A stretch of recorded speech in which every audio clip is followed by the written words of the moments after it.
девойката, която ми посла легло.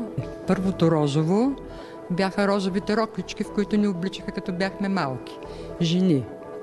Розово, жена, сатен, както виждате, те са сатенени възглавниците, любов и оттам нататък вече автоматично, може би най-накрая дойде. Разбрах точно какво правя.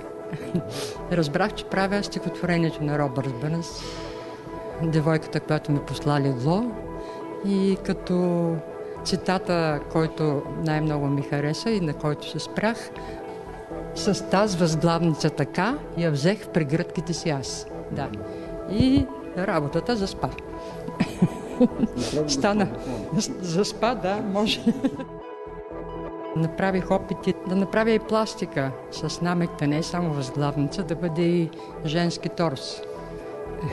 Възглавница, торс. Който го е видял, видял го е, който не е.